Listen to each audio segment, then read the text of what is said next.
Good evening. You guys are a good-looking bunch of drunks. My name's Camille, Phyllis, Ann, Marlene, Van Dyke, Guy, Frey, and we're all alcoholic.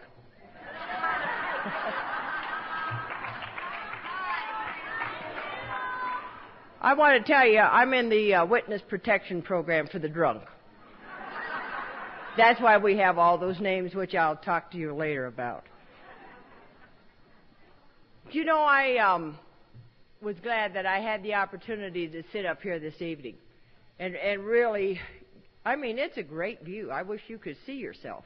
It really is. I give yourself a hand, ladies.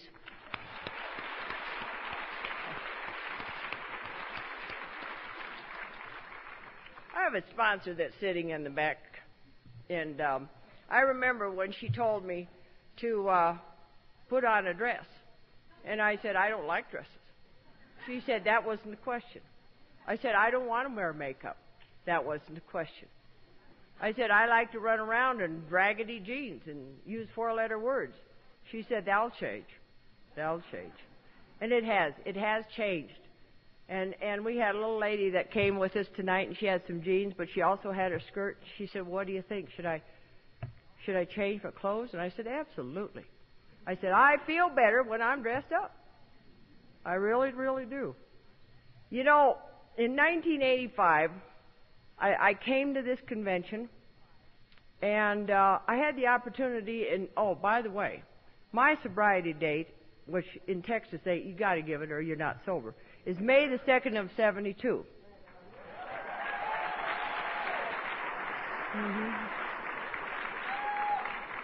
And boy, I'll tell you, by the grace of God, great sponsorship, and all you, I haven't found a reason or excuse to take a drink of alcohol. And that's a miracle. It really is, because when I came to you, I never wanted what any of you had. I didn't even know I was alcoholic. But getting back to when I was in the back in 1985, I was watching a lady by the name of Bonnie. And I thought, my God, there's an angel. And I thought, how can she do that? She was up here with so much grace and dignity. And I thought, you'll never be able to do that. No way. And I've had some other wonderful, I call these women my mentors. And I want to thank them. It was Carol H., Mary R., the Denver Women's Group. Then I had these two women from Chicago, and I'll tell you, they really were a pain. You know, well, they sort of got you into it like, would you come and help us? You know how we like to help?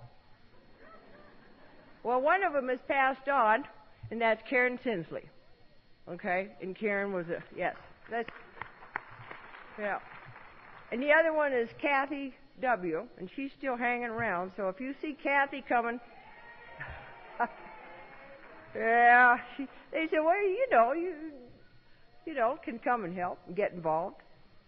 So, I love this deal, because what really inspired me when I first came to the women's conference was that I found that women could have fun.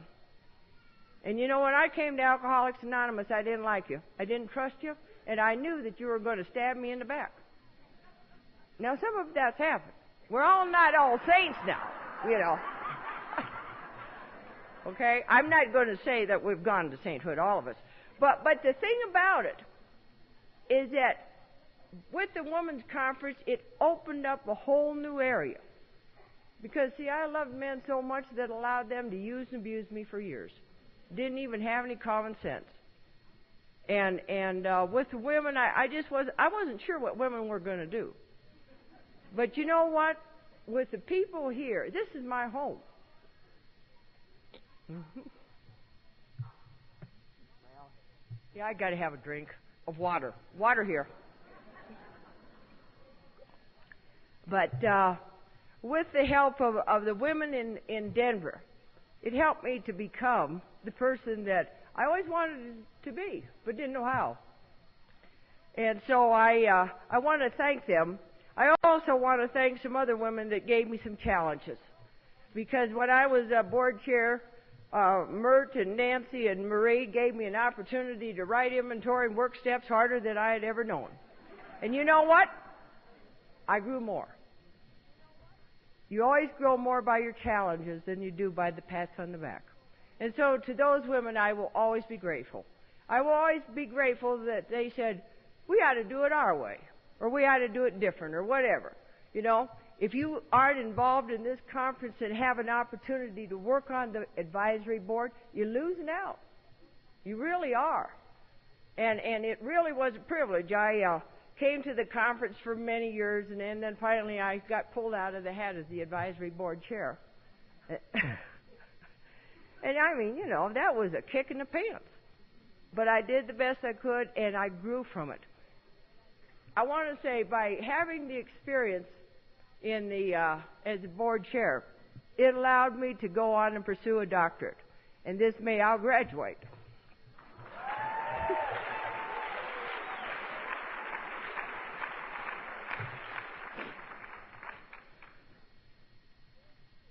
So, Carol, if you dare to dream, the sky's the limit. Because I didn't have, wow, the power. When I came to y'all, I didn't have any dreams.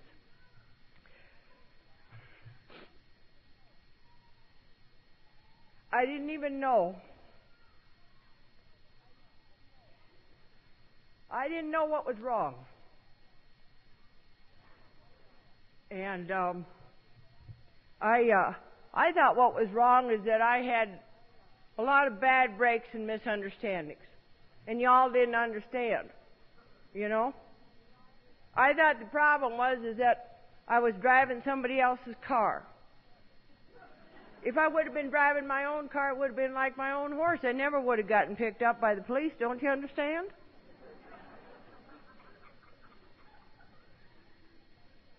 And I thought it was police officers that were sort of nasty.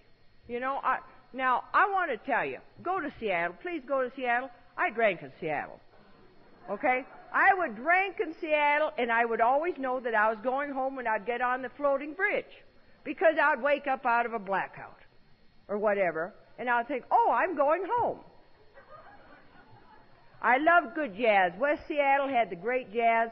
And I run around West Seattle. I also run around the University District. I was a lone drinker. And there's hills in Seattle. And I know there is a God, because if you drive Seattle sober, you would think, my Lord, oh mercy, how did you ever do it drunk? You know? But anyway, I had some real drinking experiences in Seattle. I ended up in my first jail in Tacoma. You know? But then I moved on to better things. I went to jail in Vail. You know? The only thing about going to jail in Vail is that I'd been smoking pot with the DA for a long time, and he said, Camille, how am I going to prosecute you, you know? I told him, I said, that's your problem, not mine. So he deferred it. He said, if you don't get in trouble for a year, it's off the record. I've never checked to see if it's off the record. Yeah, I don't care. I really don't. Okay, then the other thing is, but when I came to Denver,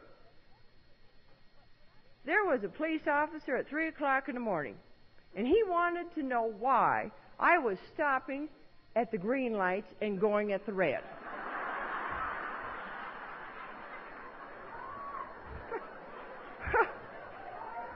It's right over here on Spear Boulevard. There wasn't any traffic. So what was his problem? When I got out of the car, I run over and kissed him and said, thank you. I said I couldn't stop it. I didn't know what it was. I didn't know which one to do. I said I knew I had to do either stop or go, but I couldn't remember what color to use.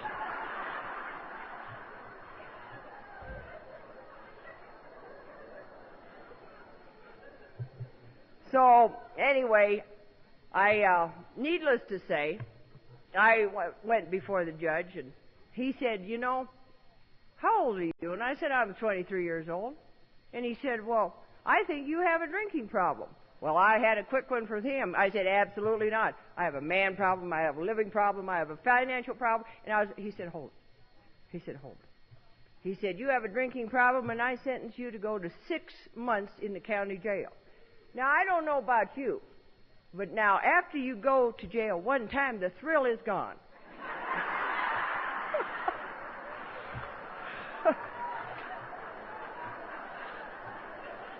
Mm-hmm. Now, when I was in jail in Tacoma, I told them I was there on a research project to find out what was going on, and I went around and interviewed the ladies. But I mean, I'd done all the research that I needed, and I didn't need no more research. And it was just like my life flashed before me. And you know, when our life flashes before us, I started to cry and whimper, and, oh, God, I'm sorry. You know, what do I got to do? And he said, well, we have a DASAP program, and that was the Denver Alcohol Safety Action Program. My keen alcoholic mind checked in, and I said, what's that? He said, well, we'll go and have you go see. They sent me through a bunch of tests, you know, the 20 questions, you know, are you alcoholic, blah, blah. Well, anyway, I made sure, I'm not stupid, I made sure that I answered all those properly. And so then I had to go before a probation officer, and he said, you think you have a drinking problem? I said, absolutely not. You know, I just am having a bad day. I said, after all, a lot of pressure on the kid, you know. And so had to go before the judge, and he said, well, okay. Because now I thought I was cool and I was slick, because I lived in Vail. And this was in Denver. And the other guy had taken care of him. He wasn't going to bother me. And he said, you know, I think we're going to sentence you to go to A&A. I said, what's that? He said, Alcoholics Anonymous, and then I want you to take antabuse. I didn't know what that was. And if you don't drink for a year, get in any trouble, then you don't have to go to jail. But if you have one problem here, you're going to go out to the county and sit out there for 6 months. Well, by this time I thought, well, shoot, this is slick. You know, Vail? I know Vail. They're not going to do anything. Wrong. Oh, gee. I had to go before the doctor. There was a doctor up there, and he told me, he said, Camille, why don't you just go sit it out in jail? Why go through all this hassle?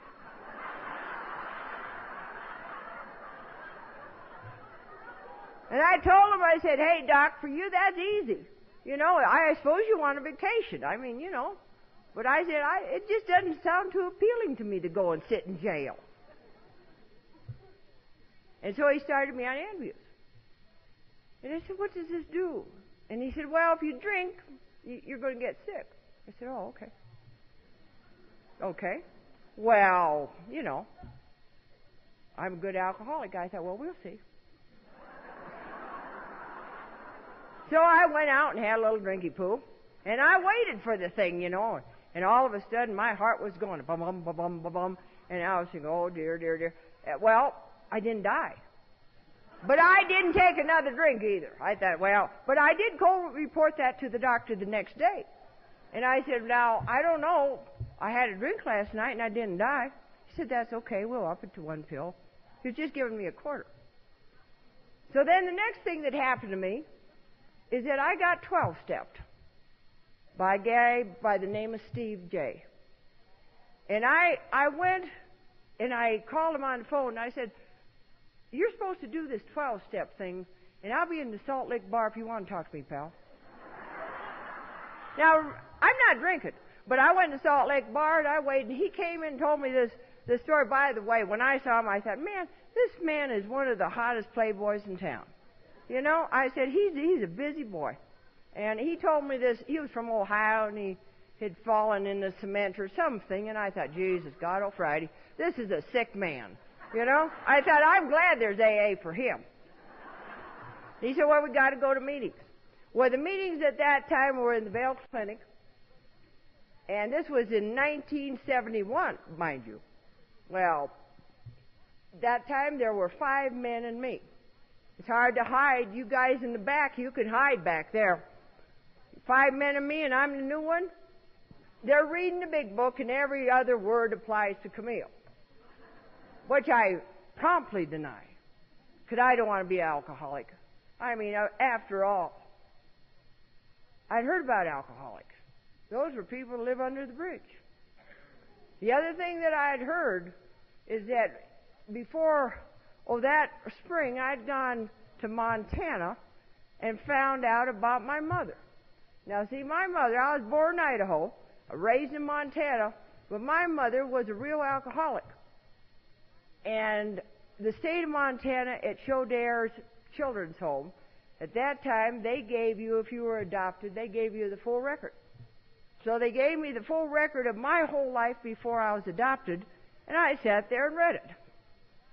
And I thought, my God, that poor woman. That's all I can think of, because she was a real alcoholic. And what I really found out is that, before I was born, I had the opportunity to drink, smoke, fight, have sex vicariously, and go to jail a number of times.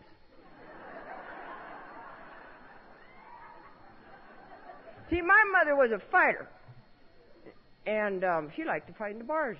I probably was saying, go, Mom, go, Mom. I don't know.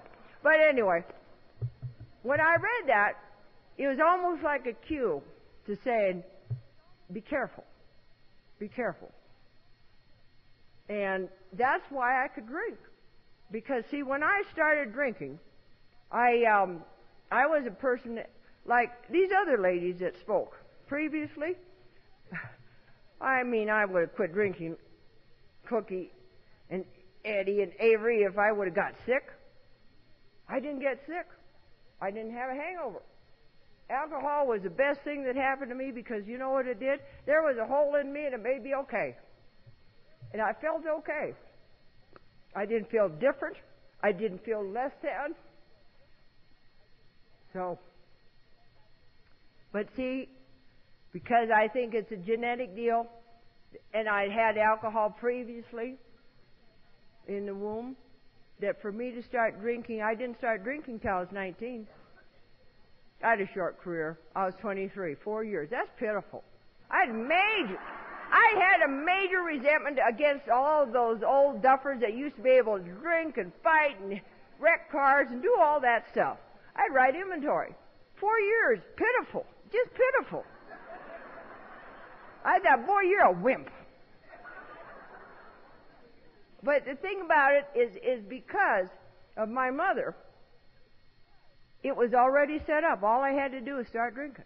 And it was the most natural thing for me to do. I started drinking in Havre, Montana. There's nothing up there but cowboys and Indians. I was going to college. I was trying to go to school. Now, the thing about going to school for me is that I hadn't even finished high school. Well, I was busy showing horses and becoming number one in the state in the equestrian world, and I didn't have time to go to high school because I had to have something to fill me up and make me okay. I couldn't read. I couldn't, school was not my thing. But I did very well in horses until that's, once again, is that all there is? It didn't fill me up, because after you become number one over and over, there has to be another challenge. There has to be something more. So I thought, well, I know it will fix me. I'll go to school and become a nurse. Well, now that's a wonderful idea if you know how to read. Well, I never learned how to read because it's hard, I sort of knew how to read Jane and Dick and Spot and all that jazz. But, when it gets to anatomy and physiology, those words, they were big words. And I didn't understand. I didn't know how to do it. But I passed the GED and started nursing school in Havre. Well, you know what happens. You find the drunks. And I found the Air Force, and the Air Force is wonderful. And I had more fun because I'd been with cowboys. I knew what cowboys, how they partied. We'd partied with some of the best cowboys. Champagne, just bottles of champagne. We'd shake them and shoot the tops over the barns, and then we'll guzzle them. Had great fun with a lot of cowboys.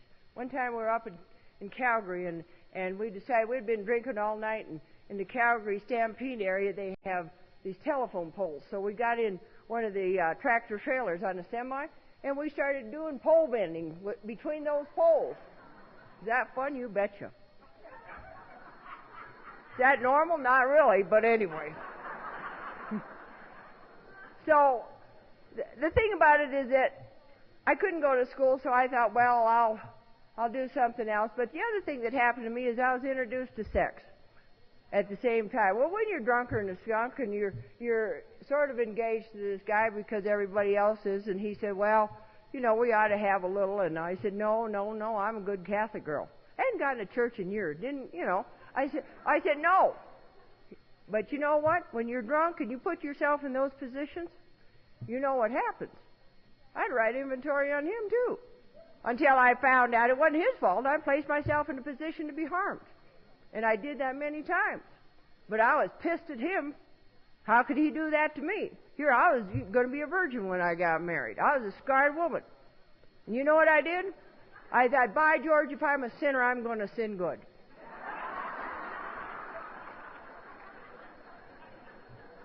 So I went out and started sinning whoever was available.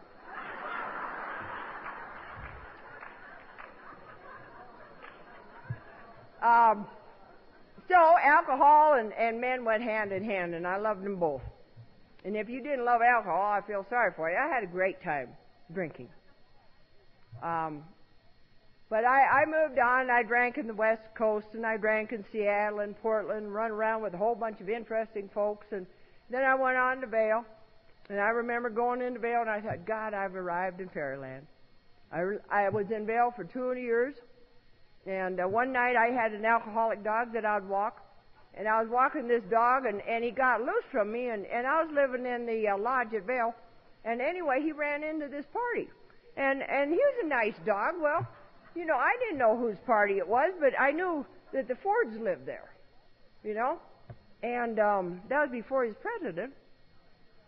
So I went in, and somebody handed me a drink. Well, nobody kicked me out.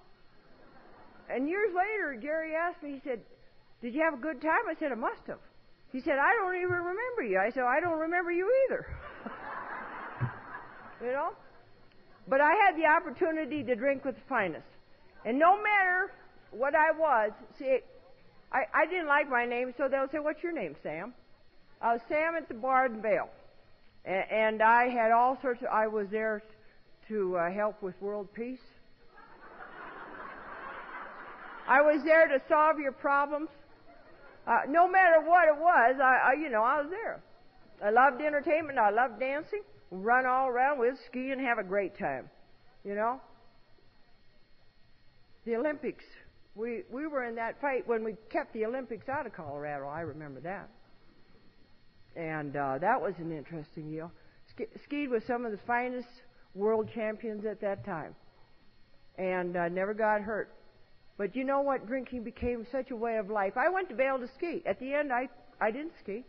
All I did is drink. And so when they told me that I couldn't drink anymore, it was like you took away my best friend. What am I going to do? What am I going to do? Because when you get to the place in your life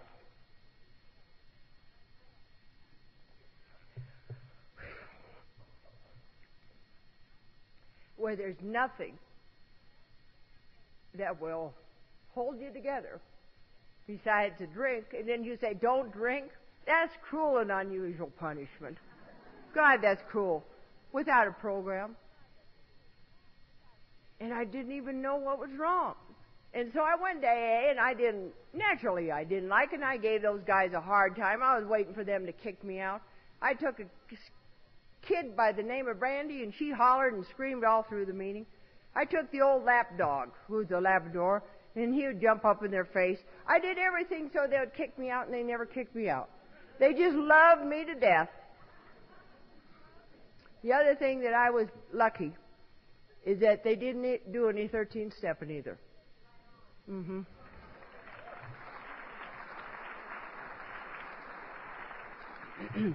And you know what?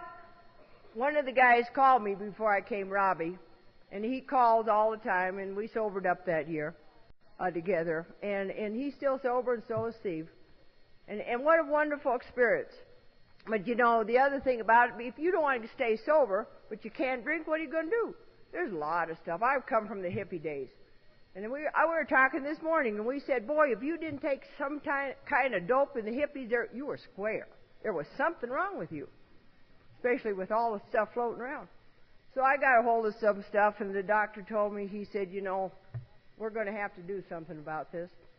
And I said, what's that? I went to him and told him I was fat. You know, after you quit drinking, you eat. And I put on a pound or two. And I said, I need some diet pills. Well, they used to hand out diet pills in jars like that. God, no, he didn't do that. He gave me some little 30 pills. And he said, now, if you take them all one day, don't you come back tomorrow. I said, why would I do that? So, I don't know. So, anyway, I did start taking those pills. And I was working at the Red Lion. And I was a hat check girl at the Red Lion. You know what? I got fired from that job. Because when you're taking pills and to go up and you're smoking dope to come down, somebody hands you a mink coat, and you look at it and you say, oh, okay, and you throw it over in the corner. Somebody hands you a white fur, throw it over in the corner, and then somebody comes to give me a coat, and I gave away somebody's mink coat. I didn't know. I said he was one of those brown ones over there. I didn't know.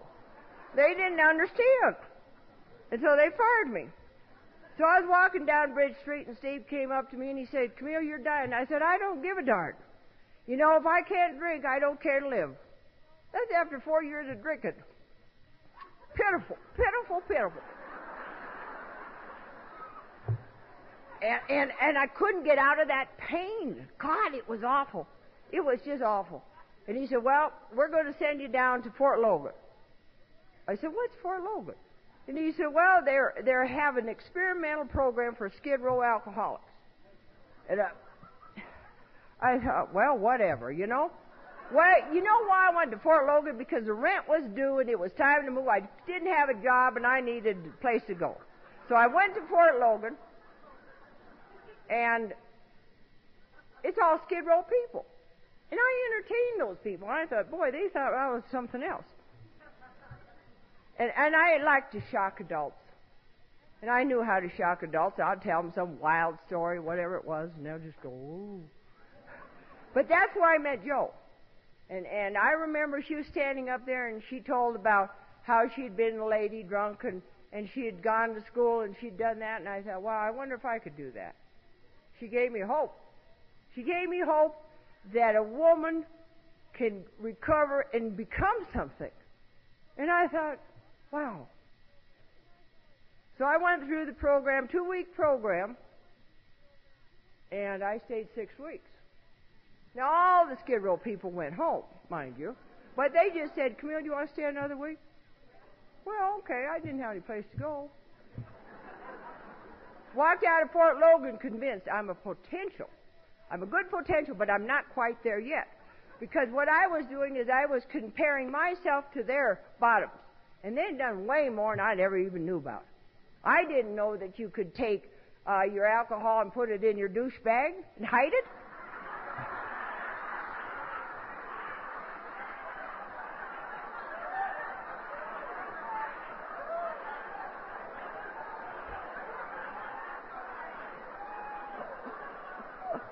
Now, for you younger ladies that don't know what a douchebag is,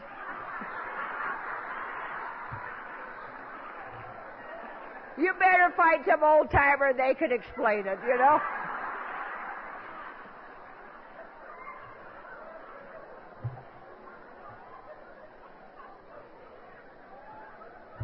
So anyway, I learned all sorts of things. I mean, good Lord, I've learned more about ways of drinking and hiding it and doing all sorts of stuff I never knew. I tell you, you get an education in this place.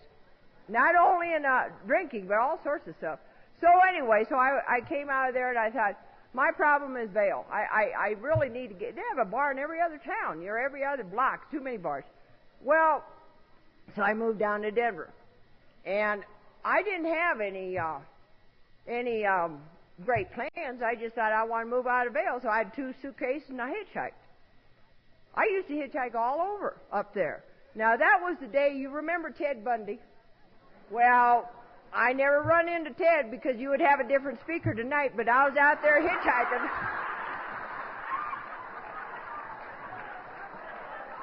Yeah.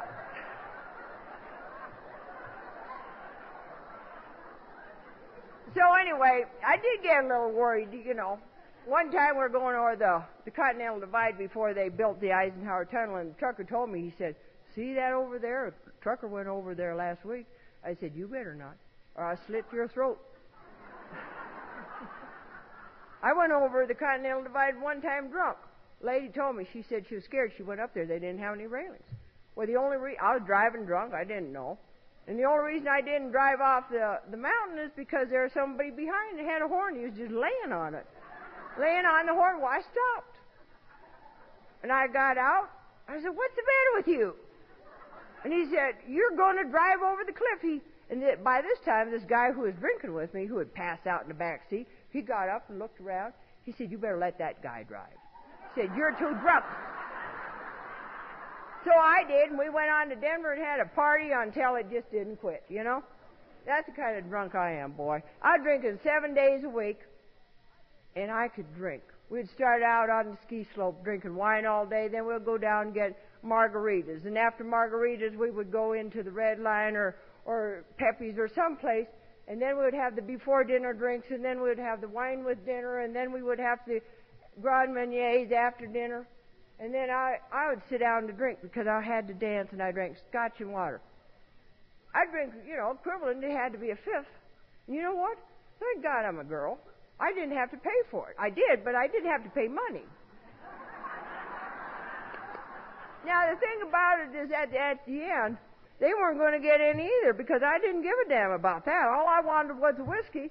And so I'd take them out, and you know what? You go up to the mountains, and if you live up in the mountains, those Flatlanders would come up there.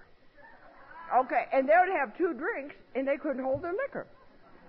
So I'd drink them under the table, take them home, put them to bed, tell them what a dumb they were, and go out, take their money. Maybe not, I don't know. I always didn't need the money and go back and drink. So that's why I moved out of Vail. I need to get out of that town. It's going to kill me. So I moved down to Denver, and moved in with a guy that had 5 kids. He was looking for a mother. So he wanted to play house, and I said, "I don't want to play house with you." So I moved out of there, moved over to Capitol Hill, and I didn't have no money, so I looked around, and I lived in a $10 a week room, and the thing about it, it was pretty good. It had one of those lights, hanging down. This is a light bulb.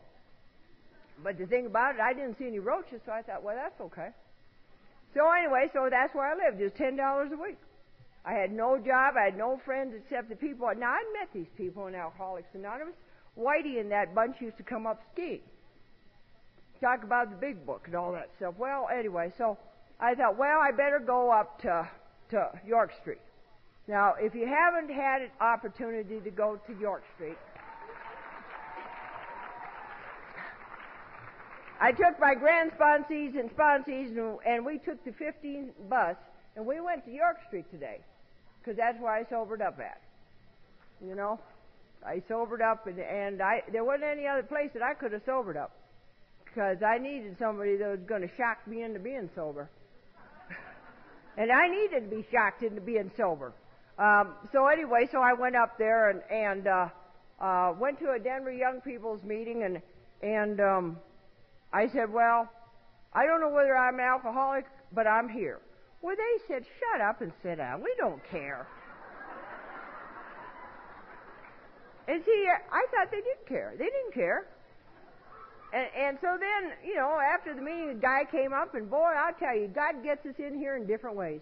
He sent me an angel, and he had blonde hair and blue eyes. He looked good, smelled good, had a big diamond ring, drove a Cadillac, and was a veterinarian. And I fell in love. If you want what I have, I'm willing to go to any lengths. I told his wife years later, I said, thank you for sharing Whitey. And Whitey is gone now. But he really was the one that really got me in here, because I thought, you know what? If a guy that's a veterinarian, who was president of the AVA at that time, I thought if he can join this group, there must be a little prestige to it. You know? It can't be all bad. So he picked me up and we went to meetings every night, and then it was time for Camille to go to meetings. Well, sort of. What happened is that he didn't show up, and I had my big book in hand. And same book, just a different cover. But anyway, I had it in hand, and I waited for him, and for some reason, he said that this cat had to have an emergency hysterectomy or some dumb thing. He didn't show up, and I got irritated. There was a thing called the Piccadilly Lounge here in town, the bank building. I thought, I'm going to have one of those slippy poos that they talk about. So I went and had a little slippy poo. But when you're going to do that and you don't have any money, you've got to go out and check it out. So I went out and I scanned the bar, and I looked for that guy that looked like a victim. And there's always one. I don't know what they look like. Well, they're looking desperate almost. And so, anyway, but I had this book. And if you're going to have a slip, it's hard if you have an AA book.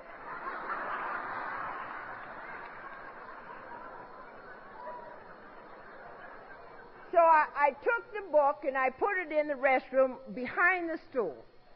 And I said, God, take care of the book tonight. I'll be back tomorrow. And I always imagined some woman just heaving her guts out, and she'd look down and there was Alcoholics Anonymous. I don't know whether it never happened because my book was there. And so anyway, so I went out, and he was a nice dentist from Laguna Beach, California. I led him on because we know how to do that. I was a bar drinker, and I knew how to get them. And I sweet-talked him all night until it was time to pay off, and I said, oh, no, you can't come up. They don't let men in here. Well, thank God I had a man that was a gentleman. I could have got killed for what I did to him. The night that I wanted to get drunk, I couldn't. And I drank and drank and drank, and I couldn't get drunk. Now, that's pitiful if you're having a slip at Alcoholics Anonymous. You know? And so that was one of the things that came true for me. Because when I drink, I can't depend on what's going to happen. I don't know if I go out to drink, I'm going to have 2 drinks, 1 drink. I'm going to be gone for 3 days like I was. I put a sign on the door, said I'm going for lunch, and I ended up in Hawaii. I drink martinis. Don't drink martinis. But anyway, I didn't know what was going to happen to me. I didn't know who I was going to be with. And you know what happens. And so it was bad. And so there's a part where it talks about if when you honestly want to, you find you cannot quit entirely. If when drinking you have little control over the amount you take, you are probably alcoholic. I'm probably alcoholic. I have no idea once I start drinking what's going to happen. If I'm going to have 1 or a dozen. And that night I really wanted to get drunk and I couldn't. So I called Whitey up the next day, and you know how pitiful we are. We're full of shame and guilt and everything else. And I got drunk. Well, he said, just hold on, you come down. He came and got me. Took me down. There was Azars down here in Broadway. We had coffee. And he said, you know what? Well, after a long talk, I had to listen to him. And he said, you don't want to get sober. He said, in fact, I'm going to go out and buy you a case of whiskey. And I thought, my, that's a switch. That's a switch. Because I thought, what if GSO knows this guy's trying to get newcomers in with whiskey? But he said something that gave me freedom, because if you are ever ordered in here by the courts, you have a chip on your shoulder. And you think, I thought you were all my probation officers and you were going to rat on me if I did something wrong. Because the judge had it over my head. If you get drunk, you drive, you're going to jail. And so that's why I had to be careful. I didn't want to go to jail. But anyway, he said, I'll buy you a case of whiskey. But he said, you know what? You don't have to hurt anymore.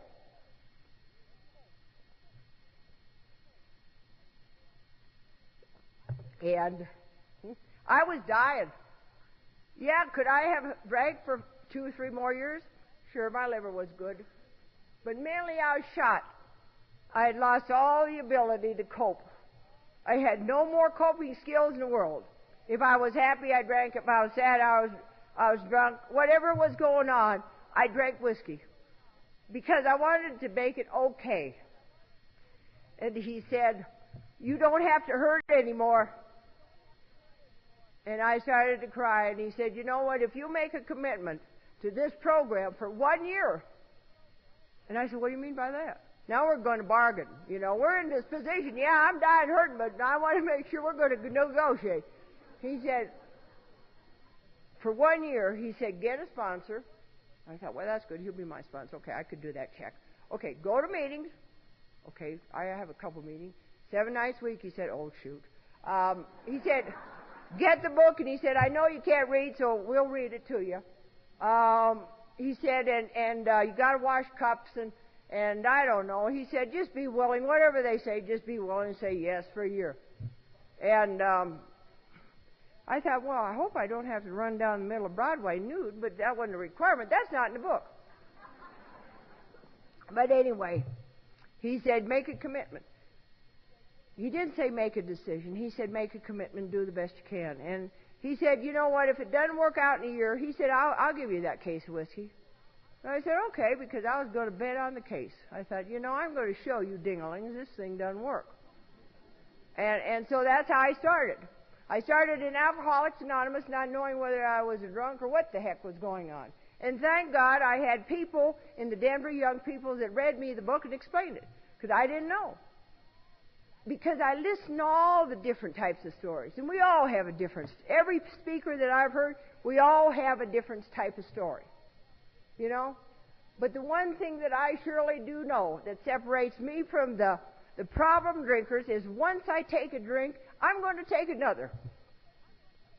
Once I take a drink, I'm going to take another somewhere.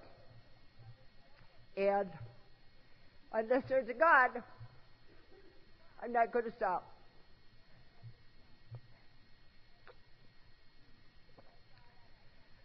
Thank God I haven't had to take another drink.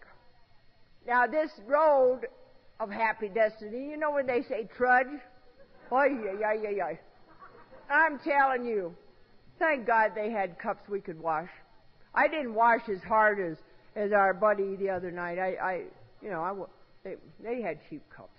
But anyway, I washed cups but we started going to conferences and started getting involved and I didn't have a choice. Oh, there were people that would come and they would say, what step are you on? I could have just slapped those people upside their head. I found out if you get around a bunch of those step Nazis, they ask you what step you're on. First, number one, if you're on the first step, they can't question you. If you're on some other step, they'll run it down until they find out where you are in your inventory, where are you in your amends. I mean, there's too many questions. First step, okay. I'll say, whew. So I learned that I'm a quick study. The other thing that I was a quick study is about the book, because, see, I wanted you to accept me so well, I became a study of this book. And I could quote it. I can't quote it now. But I could quote it then, so they would ask me something, and I'd quote, whatever they asked me, I'd give them back phrase and paragraph or whatever, and they'd get off me. They'd say, you got to get a sponsor. Well, Whitey wouldn't do it, so there's a lady by the name of Lynn at the desk. They'd ask me, who's your sponsor, Lynn? Well, she was a great sponsor. She would take me to different places, and she'd give me good meals and all that stuff. Denver Young People's cornered me, and they said, you worked steps yet? I said, well, my sponsor, she doesn't talk about that. They said, well, you better get a new sponsor then. And so I got this woman by the name of Sharon. And I've written many, many inventories, but that first inventory was one of those inventories that I really needed. I didn't worry about the resentments, and I didn't worry about the fears. I went straight for the sex. I had to tell them because I felt like, I felt bad. There were a lot of things that I had done, and I was ashamed of it. I had to get rid of my secrets. And if you hold on to your secrets, you're not going to be able to last.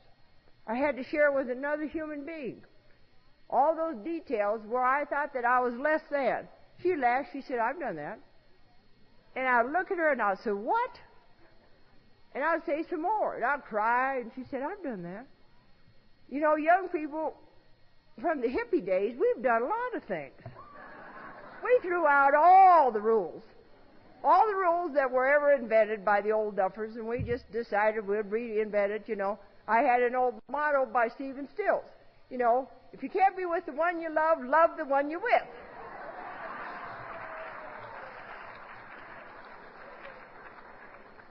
So I tell him, I say, honey, you're with me tonight. I'm going to love you to death. And now, the other thing about it, they didn't tell the young people in Denver, don't have sex for a year. They knew that was a waste of time. The only thing they told us is that just because you have sex, you don't have to get drunk. Okay? And they said, they'll tell this to the guys, they'll tell the guys, now, especially if you don't drink alcohol on it, you won't get drunk. I'll let you figure that one out. And so we had all sorts of fun. And girl on AA campus, we'd look at each other and we'd fall in love. We'd go off to Happy Hunting Ground. And I remember being at a meeting and, you know, looking at some of those guys. We used to trade notes on what they were like. The guys, you know, they traded it on us, so we traded on them. And stuff. And then there was a guy by the name of Ralph. And Ralph would take the ladies over to his house and give them the third step injection. And, you know, we told him, that's not in the book. See, if it's not in the book, you don't have to do it. But see, I didn't have a higher power. We were around the Jesus freaks, and I didn't want to listen to Mara Christians and all those people. They're handing pamphlets out on Colfax and Broadway, and I thought, boy, if I get into one of these tambourine shaking things in AA, I don't want to be around it. So they said, don't worry, you can call him HP. Well, HP was just fine. Well, you know what they told me? They said, you can believe in anything, a higher power like a doorknob. I thought, now that's dumb. They said, you can believe in a telephone pole. I saw a dog doing this thing. I'm not going to let I thought that was dumb. Okay? I'm going to show you something. Okay? This is my buddy Wilson. There's a lady that's going to get this tonight, and I'm not sure who. I was going to toss it out, but I'm afraid if I do, you hit one of the glasses, so we'll figure it out. But anyway, Wilson, if you don't believe in God, there's a Wilson. And I'm telling you, you'd be amazed at the people around this country that talk to this ball. They talk to Wilson because if you've never seen that story of castaways, it's the most beautiful spiritual story because he had a higher power and his name Wilson. And you know what? That's the power of God. Whatever it is, a higher power. I had to believe in a power greater than myself. I called him HP, then I called him Ralph, and then I finally was able to the place I could call him God. And I was okay with that. But if you don't have a God of your understanding, that's fine. But you know what? Wilson. You can get Wilson here. Wilson could be your higher power. Whatever it takes.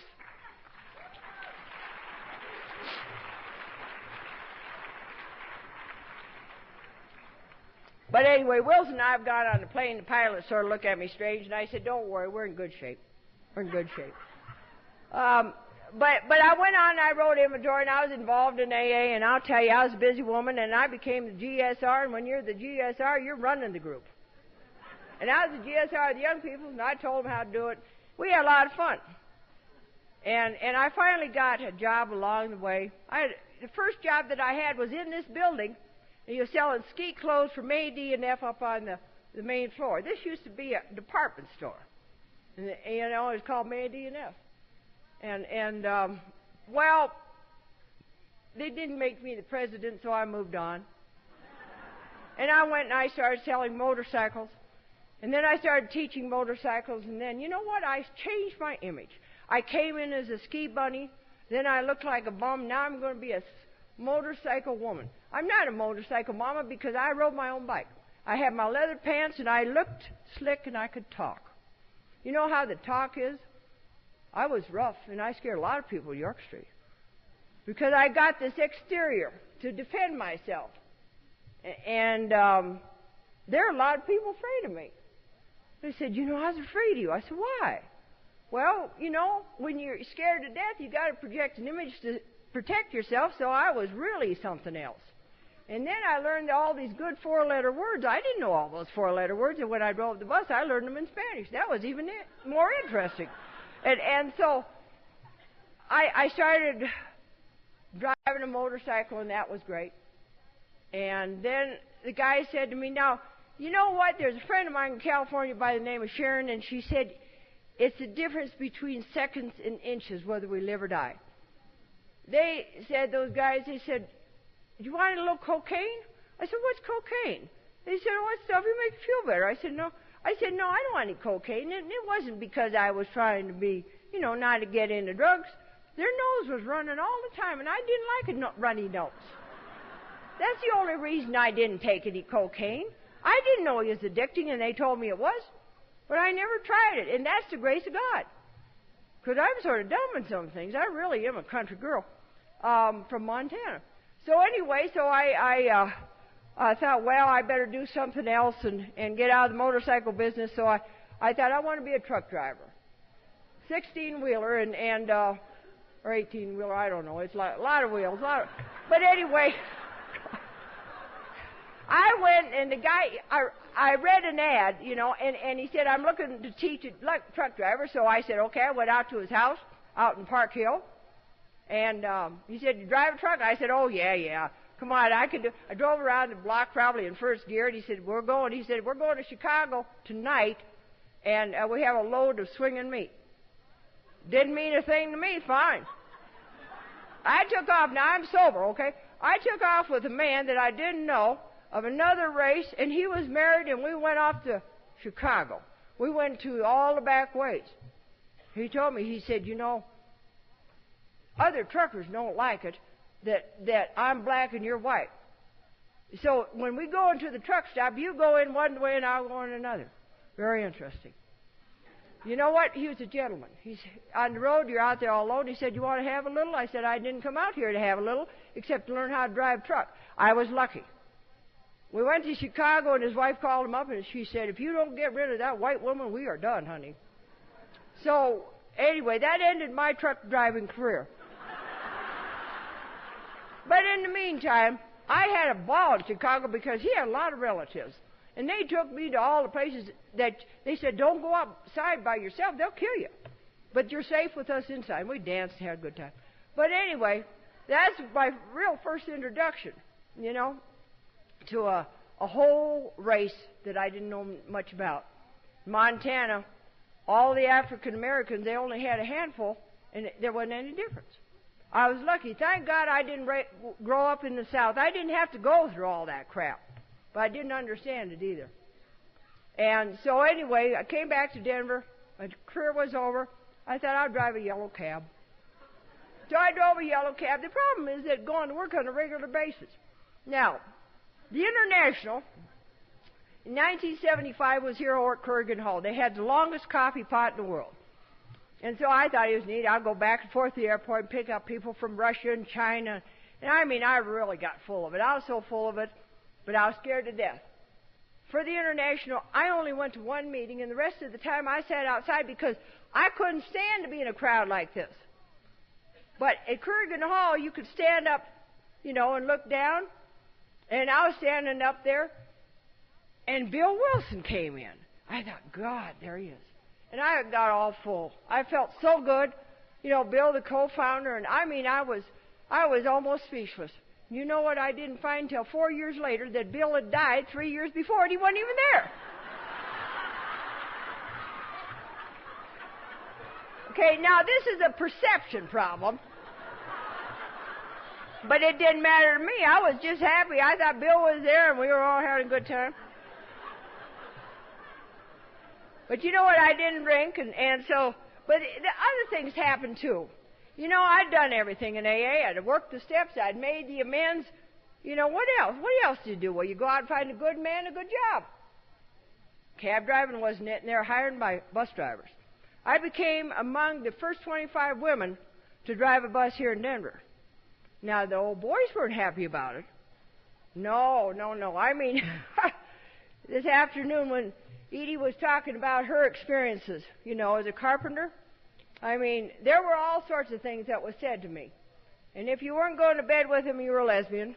And if you weren't a lesbian, there was something wrong with you.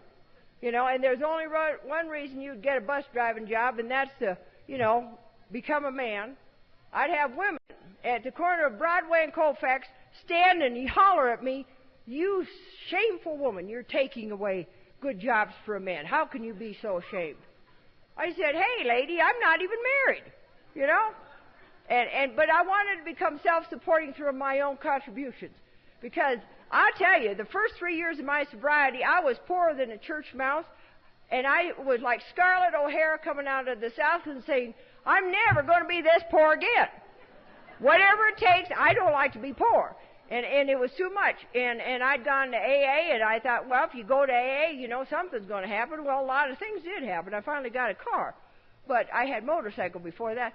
But anyway, so I started driving a bus. And the problem is when I started driving a bus, and all those things started hitting me in the face, I became ashamed again. And I didn't tell anybody. I didn't tell anybody what they were saying to me. You know what I did? I stuffed it inside. And then I started going, I'd picked up some old boy that was real sick out at the airport. I'd gone through all the idiots in AA up at York Street, and I figured, get out of York Street, go out to the general population. There has to be a better man. They're not. You know, my sponsor and some of her friends, you know, say, 2 sickies don't make a wellie. And see, I never got the idea that, you know, you want to change your life, don't keep doing what you're doing. And so, anyway, so I went to the airport, and there he was, and I thought, this man needs my help. I should have gone to Al-Anon. Well, I tried it, but it didn't fit. So anyway, but I stayed with him because my sponsor at the time, and I used to go through a lot of sponsors, but she said at the time, you know what? If you stay with that man, you're never going to stay sober. I tell you, I stayed 9 years with the ding-a-ling to prove that you can stay sober, by George, no matter what you do. Sober, dry. Because what happened is that because of her rejection and because of her judgment, I started backing away. I fired her. I said, you know what, you can't tell me what to do, you old drunk. You know, what the heck, you know, you're old. You don't know nothing going on. I mean, you know. And so then I decided not to have a sponsor. So I did a year without a sponsor. Well, I just slowly went crazy. So I saw a friend of mine who had sponsored, and she was in California, and she was getting well. So I said, what did you do? She said, well, I got the Dragon Lady. I said, ooh. I said, that sounds good. I said, who is this woman? She said, Wilma W. And I didn't know anything, so she said, write her a letter. Now, Wilma's always told me she wished she would have kept that letter. Now, I don't remember. I wouldn't have wrote a letter like this, but I believe her. She has more sobriety than I do. She said that the letter she should have saved because every other word was a 4-letter word. Okay? By 6 years of sobriety, I was an angry woman. I was an angry woman because what I'd done is that I backed away from AA. And with all the verbal abuse that I was getting on that bus from not only the passengers but the other people, I was taking it and stuffing it inside. And then I was putting other people around, and I just backed away. See, what happened to the Denver young peoples is that in 1975, the boys decided to go one way, and the girls decided to go the other way, and the thing sort of dissolved. It was sort of the end of the era. So I didn't work any more steps. I just thought, tough it out. Just tough it out. Gut it out, Ged. But I, sort of keep in touch with AA every now and then. I'll go to meetings every now and then. But I put on an exterior of myself that wasn't pretty, and I kept stuffing. Then I got Wilma, and I needed that woman to teach me another way of life, because when you sponsor young people, it's different than sponsoring a person that's already established as a homemaker or in a career. Because I needed somebody to teach me not only not to drink, but how to be a lady. I didn't have a clue. And she taught me how to shop, how to pick the fine things. My husband wished he never would have taught me that. I love designer clothes, and she taught me how to pick designer clothes. I love clothes. He said, never mind. But anyway, she taught me a lot of stuff, and it was stuff that I needed. I didn't think I needed it at the time, but she said I did. Okay. And so there were other things. And I know one thing. That woman finally moved to Omaha, Nebraska. I lived here in Denver. And if I needed to talk to my sponsor, I drove 800 miles. Are you willing to do that? If you're not willing to drive 800 miles to talk to your sponsor, you ought to get another sponsor. Because that bond and that connection helped me. And so she said, don't drink, and we worked the steps and we did a lot of things and went to more conventions. Denver young people, I still sort of saw them, but I wasn't in touch. After running, I became a bus driver, opened this mall here that you ride. I drove those buses. I supervised them. I taught people how to drive a bus. I became crazier and crazier. Because if you're not working steps, I got to work steps. I have to be in the middle of this program. I'm a sick woman. And if I'm not in the middle of Alcoholics Anonymous, my brain just starts to work overtime. And it starts to tell me, those crapheads, no good crapheads. Well, there's a lot of crapheads on the number 15. And I decided that I should be judge and jury and help them. So I was going to teach them a lesson. If I liked you, you got on the bus. If I didn't like you, you had to walk. Okay? If you were good, you got off the bus, and if you didn't, you might go for a ride. And that's not sober living. That's just sort of a sick woman. I have a lot of stories like that. And I'm not going to bore you with it, but the thing about it is that finally it just didn't work, because what happens, the mind, body, spirit, my body got real sick because I wasn't taking care of my inventory. I wasn't doing what I was supposed to do. I didn't drink, but finally it reached a point I ruptured a disc and God laid my tail down. And I was a sick kid, had back surgery, and I run into Don P. again, and he said, when did you work the steps last? I said, what? He said, well, you worked the first step? I said, oh yeah, a long time ago. He said, why don't you work it again? Well, you know what? At 12 years of sobriety, I found out that I had a lot of reservations. I had a lot of reservations, and those reservations allowed me to do a lot of things. Live on the edge. Go out and do stuff on self-will. The most important step in the big book is the first step, because if you don't get it down, why do people drink at 10, 15, 20 years of sobriety? This is my own opinion. It's because you missed the first step. Your reservations, I held that reservation in my head that if this thing isn't fun, if it doesn't make me happy, I can drink. I can go back out there and drink. You know what? I've lost that ability. I don't have a choice. If I don't stay in the middle of this program, I'm going to go crazy, and then a drink looks awful good. I understand why people drink today. Because when your life is not going good, and you've tried everything that you know, from psychiatrists to pills to, laying and getting mud baths and everything, why don't you work the steps? Why don't you work the steps? Well, no. The other thing that I found, too, is that Don just didn't give me the book. He walked me through it, one-on-one. Because there's a lot of things that I didn't understand. And I don't do that with the ladies that I sponsor. And I hope that you have the opportunity and the privilege to go through the big book of Alcoholics Anonymous. I'm going through it. I bought a new book. The women that I sponsor challenged me. They said, when did you go through the book last? So we're going through it again. We start right on the title page. And we're going through it. So the thing about it is that I had the opportunity to not only go through it with Don, he was also the delegate at the time. And now that was fun because I learned a whole thing about service, thank God. When I got into working with this group, I needed every tradition and concept that was available, and all the women you do. Because alcoholics, God love you, we're like a bunch of steers in Wyoming, and we all want to go our own direction. And the more sober you get, the more uncontrollable you are. New drugs, you can sort of control them, but you get 10, 15 years, everybody has truth by that time. And they all got opinions.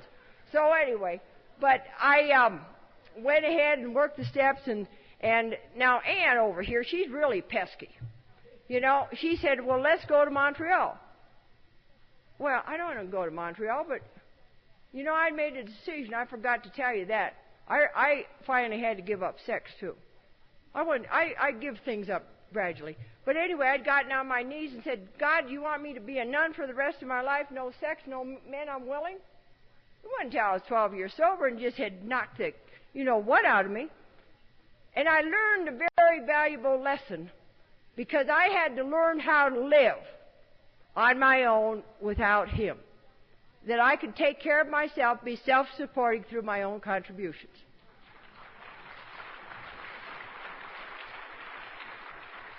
And I'm going to tell you, ladies, if you don't learn that, you're going to be in one of those sick, dependent relationships where he's going to tell you how to dance and you're going to say, how high?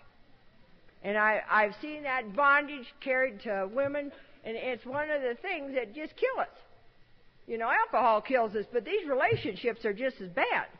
Because how can you get your self-esteem back? I didn't have any self-esteem. How could I? Because I was depending on him. When I found out that I'd paid for the condo and I'd paid for the car and blah, blah. Well, anyway, so we went to Montreal, and now you remember I said no sex, no men. Well, I lived that way for a year and a half, and I was okay with it. And all of a sudden there was a guy. Well, we got on a plane we shouldn't have been on, and this guy was sitting next to me. And I said, where are you going? He said, Montreal. Where the plane's going to Montreal? I said, well, I am too. 6 people in the back, and Bob and I sitting next to each other. He said, what hotel you staying in? And I said, Holiday Inn. I said, so am I. He said, well, we can get a cab and go downtown. I said, okay. So we got out, and I'd had my leg in a walking cast. And so we got the luggage and more bags. He said, how long are you staying in Montreal? I said, just about 3 days. He said, you have 6 bags. I said, I like choices. Well, as we're going through customs, he said, I'm not a weightlifter, I'm an attorney. And I said, I don't care what you are, we need to get through customs. So we got down to the hotel, and Ann, God bless her, she got a little worried that we weren't going to have enough people. She thought we were going to have beds for 15 people. We had beds for 3 people, or something like that. I don't know. We needed more beds. There weren't any more beds. So, people were really wound up. So here comes Bob. He's 1 floor down, and he said, ladies, what's the problem? Good Al-Anon. That's what he was going up there for. And he said, I have a bed. Well, you know what? There's 2 ladies here. One is Lynn, and the other one was Marion. Now, you think that John Elway's fast? Not compared to those 2 women. Man, they went for the goal, and they got him. He wanted something else, but they tackled him, so they stayed with him. And so then we dated, and when we left, he gave me a little kiss on the cheek, and I said, well, that's nice. He said, I'll come to Denver. Well, the next time he came to Denver, why? You know what to do? If a man comes to Denver and you're worried about getting in a compromising position, I'm going to tell you what you do over the weekend. You take him to an AA conference, you take him to a Bronco game, you take them to a CU game, you go up in the mountains, you see Colorado Springs, you see the Rocky Mountains, and by the time, if he ever had any thoughts of doing anything else, he's too tired. By that time, I'm following Don, and we're going to all these, regionals and everything, and every Wednesday morning he's telling me we're having breakfast, and he's telling me all the stuff about going rushing all that stuff, and it was a wonderful experience. We started a big book study for his sponsees and my sponsees, and next thing, I was going to Dallas, and Bob said, well, I got a business trip to Dallas, too. Well, the same thing. Now, I got to be keen here. I don't want to get in a compromising position. There's a woman in town by the name of Jeannie, and Jeannie kept slipping, so I said, Jeannie, do you want to go down to Dallas? Well, she said, sure. She said, let's go. Well, she only had a couple days of sobriety, and Jeannie and I went on the plane. She's sort of having the DTs, and I was feeding her the orange juice. I figured I could help her detox. We went into Neiman Marcus, and I'll tell you, I've never seen anybody leave Neiman Marcus on a first-name basis with the clerks in my life. But Jeannie had. We had a lot of fun down there, and Bob took me, and he romanced me. He took me on a buggy ride, and we went to Billy Bob's and all that stuff. You know what? He said, would you like to come to my room and see my etchings? I said, no, you don't have any etchings up there. I got to go see Jeannie. I'll see you tomorrow. Okay? So anyway, finally about New Year's, his secretary screwed up, he said, and we went down to the Fiesta Bowl to a game to see Michigan beat Nebraska. And anyway, only had 1 room, and I thought, as hard as you work, pal, might as well get it over with, because He was so nervous, he run over the curb. I thought, Jesus, Lord have mercy, he's going to kill me, you know? But anyway, to make a long story short, for the next year, we started traveling on, he was an attorney for Kentucky Fried, and we had a ball. We really had a ball, and thank God I had a woman because I knew how to dress. Now, I didn't know how to, the inside didn't match the outside, but at least I knew how to dress. And so I looked good. And women kept saying, you don't have to tell them anything. Just don't say anything. You don't have to say nothing. Smart women don't say nothing. Well, I always want to share my experience. But anyway, after a year and a half, I got a job where the bus company fired me because if you're you know, it was about time. God says if you don't have enough sense to leave a job when you ought to go, you know, it's time. And so they fired me. I had a bad back and I had surgery and stuff. And so I went up to CSU. I thought, you know what? I love horses. I want to go to CSU. So I got it as a result of going to CSU. Oh, by the way, I did get a job, or not a job, but I went to school, and I graduated from UCD after I learned how to read and write. I mean, it's always good to learn how to do. So I did that in 84 and 85. I was up at CSU and with horses. And so then I got a job offered. He lived in Kentucky. So he brought me out to the Derby, and I went to Kentucky, and I got a job. And I told Bob, I said, you know what? I got a job offer. He said, well, you can come and live with me. I said, oh, no. I said, you live in the South, pal, and you can't sin in the South. I'm not going to come and sin with you in the South. You know, you can't. I've lived with an old boy before. And I said to myself, Self, you're never going to live with an old boy unless you marry him. You know what he said to me? Well, I've been married twice, and I'm not going to get married again. We compromised. I lived with him 2 months, and we got married. We'll be married 15 years in June.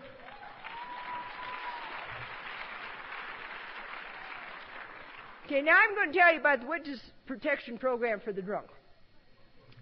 When I sobered up, I had a name on my adoption record of Phyllis Marlene Van Dyke.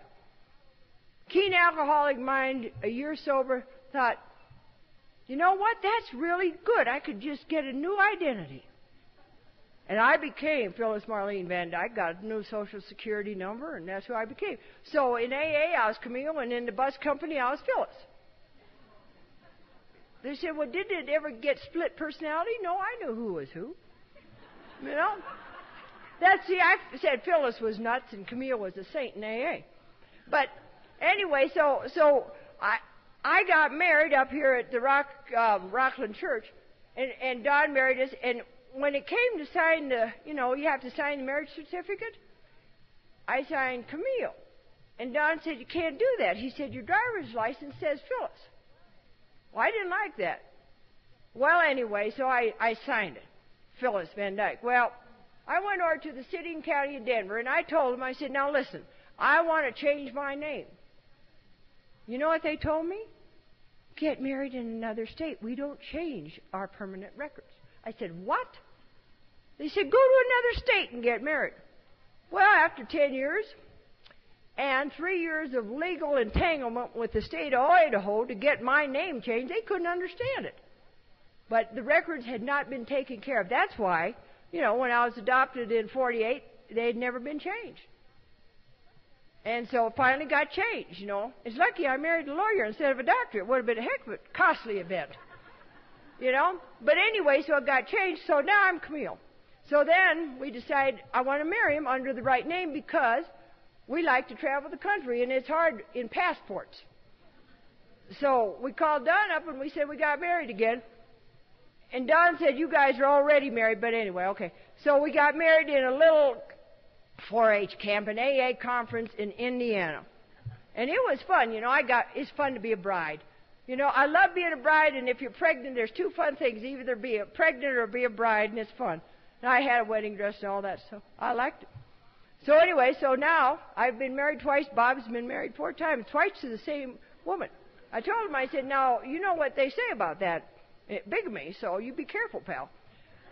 But anyway, so I moved to Kentucky, and I got into culture shock, because I truly am a Western woman that has a big mouth and opinions. And I shared my opinions with those good old boys. And I didn't do it like, Scarlett O'Hara. I didn't learn to be a Southern Belle. And I shared my opinions. And thank God there was AA, because I jumped right into the middle of AA.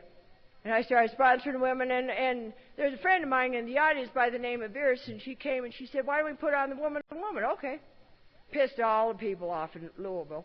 But the other thing that I really did that irritated them is that I would go back there to their GSR meetings and state assemblies, and I would say, by the way, this is the way they do it in Colorado.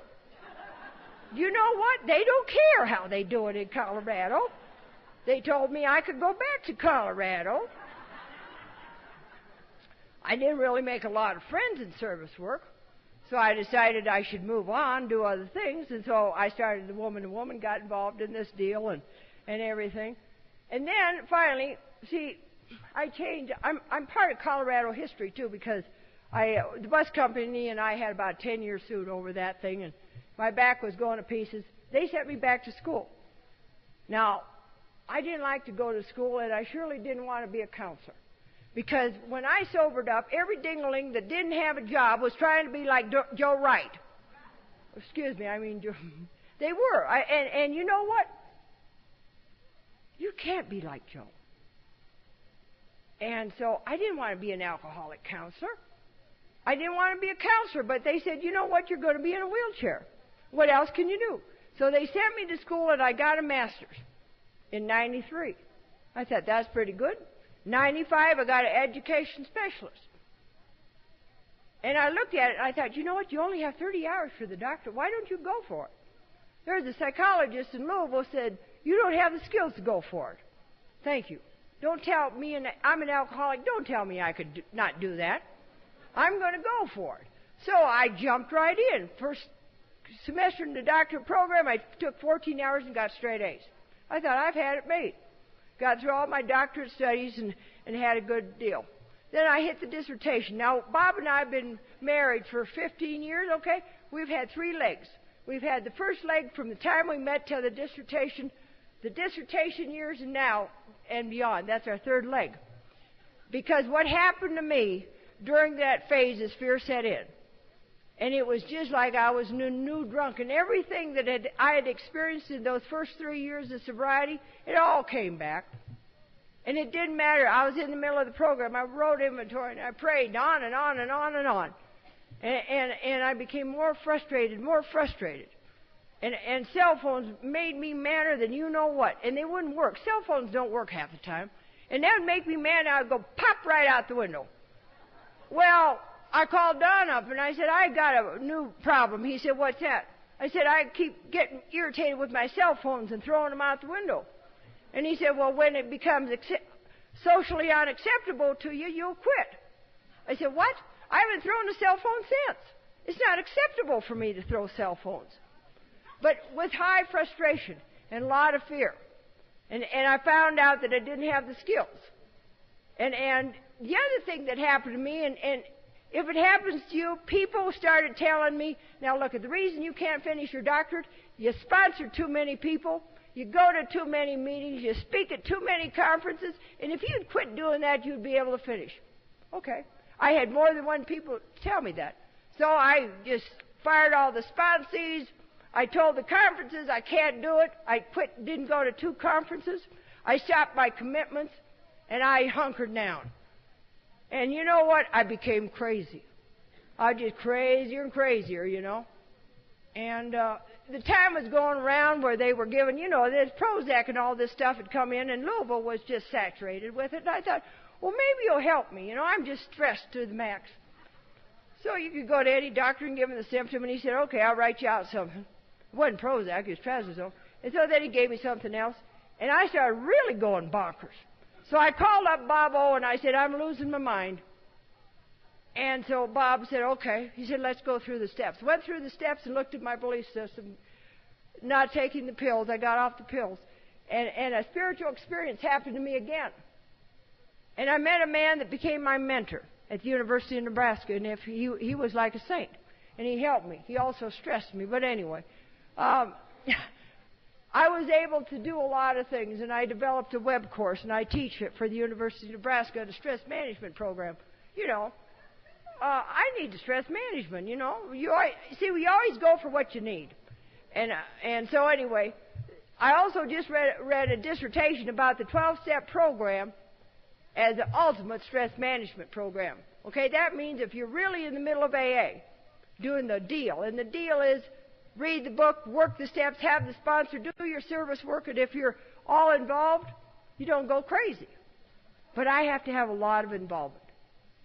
So things were going pretty good, and so I got an internship, and I thought, well, that's last fall. You want to know why I live in Oberlin, Ohio?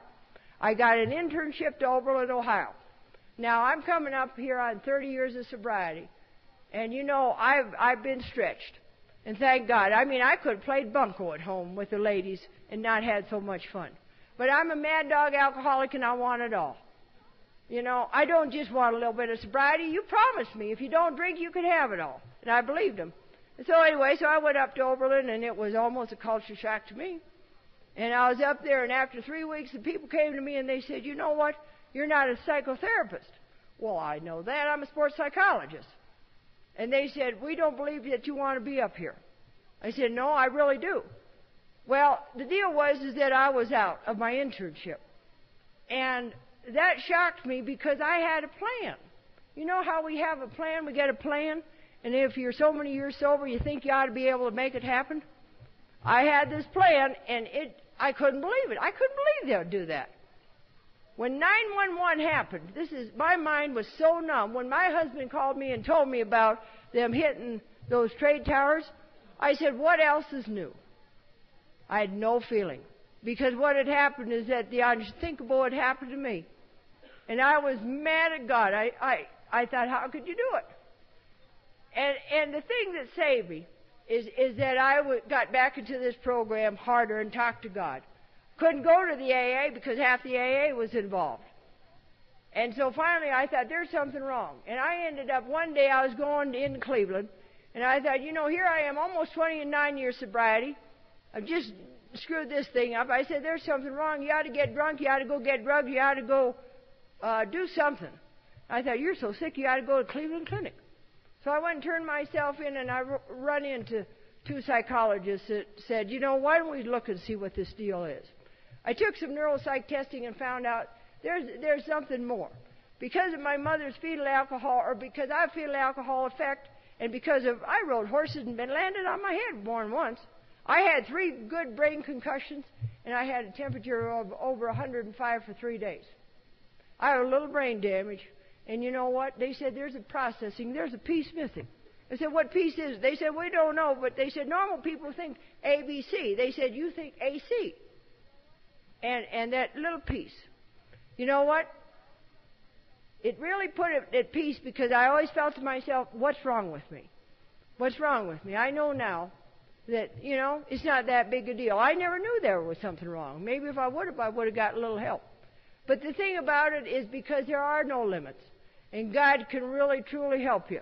And the people at Cleveland Clinic told me, they said, I don't understand how you got where you are in the doctorate program because you can't normally do what people do, and you're doing it. They said, you're a miracle. And I said, that's because of Alcoholics Anonymous. Okay?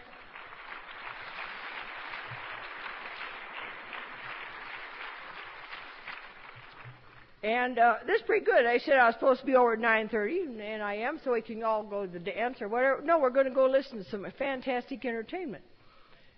But the thing about it is ladies, there's some things here. There's hope and faith. And I truly have the hope and the faith that by me working this program on a continual basis, not only will I not have to take another drink, but I can have it all. Whatever my dreams are, wherever I want to go, within God's help. I've had some great experiences. Last year I went to England as one of the 3 Americans to present at an international conference. If it wouldn't have been for Alcoholics Anonymous, I couldn't have done that. Okay? And 3 years ago I presented over in the other side and doing some sports psychology. Worked with the sports teams and I had a lot of fun. I don't believe that we should be boring and glum. And I like to travel. And soon as I'm going to graduate here in May, and so then we can get up, I asked my husband, I said, what do you want to do? Now, my husband is 72 years old, and he said, you know, I want to go to Africa. So I don't know. We're going to go. Now, I hope they just sort of settle down around the world so we can go. But, I told my mother when I came out here, and the day I came out, naturally, they put one of those FBI alerts out. And I told her, I said, you know what? If there's some idiot on the plane, I said, I'm going to lead the charge. Because, by George, I'm not going to let America hurt anymore. If I could be a part of it,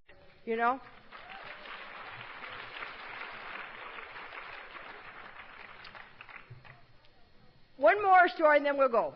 There's a little girl that was helping me because I asked her if she could come and help. When I came home, 2 weeks before Christmas, so I called up one of my sponsees and I said, Vera, do you know if anybody could help me? And she said, yeah, I do. And so she said, this lady can, come and help you. I had 2 weeks to get that. My house was filthy dirty. He had camped. I mean, the poor man, I said, why didn't you just put a pup tent up in the backyard? So I came home and Eudora and I, we cleaned and worked, and by George, by Christmas time, we were all set. The house looked great. It's never been that clean in its life. All the presents were wrapped, and the tree was decorated, and all that stuff. So after we got done, I said, do you ever think about going to women's conference? And she didn't. And I said, I'll make you a deal. Get a plane ride, and you can come out here with me. And she was willing, and she has 6 years of sobriety. And she's here at this conference, and I'll tell you, she'd never been out of Louisville, Kentucky. You know what? She came to this conference, and she's a shining light.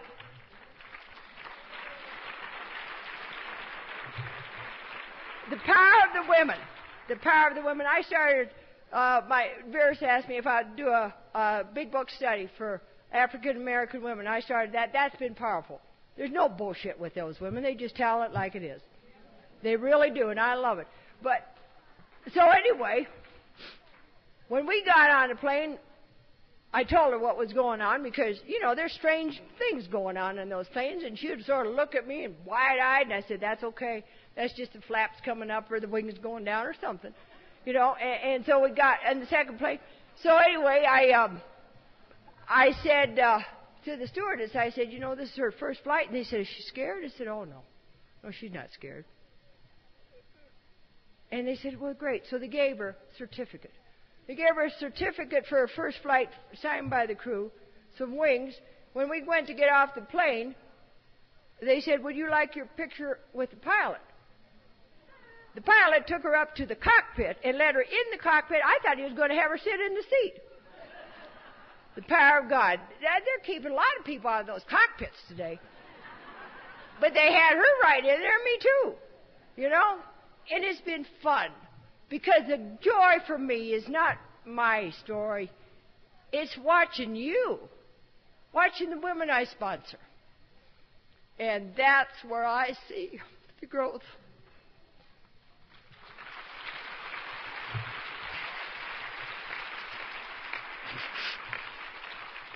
You know what? I really will shut down. But the thing is that no matter how sober, don't ever think that it's over. Don't ever think that now it's time to rest, because I'll tell you one thing, you're either going up or you're going down. There's no middle way. And I don't know where we're all going, but go to Seattle. Go to Seattle. I know we're going to Seattle, then we're going to Buffalo. Buffalo has a lot of snow, so take your long undies, And we're going to have fun. These women always want to go to the warm places. Well, we always go to the cold places, and it turns warm. Go to Seattle. I remember when they said the last person out of Seattle turned the lights off. Go to Seattle and see where this old drunk drank. I want to thank you very much, Judy. This has been great. I can't tell you what this conference means. What the women mean. Thank you.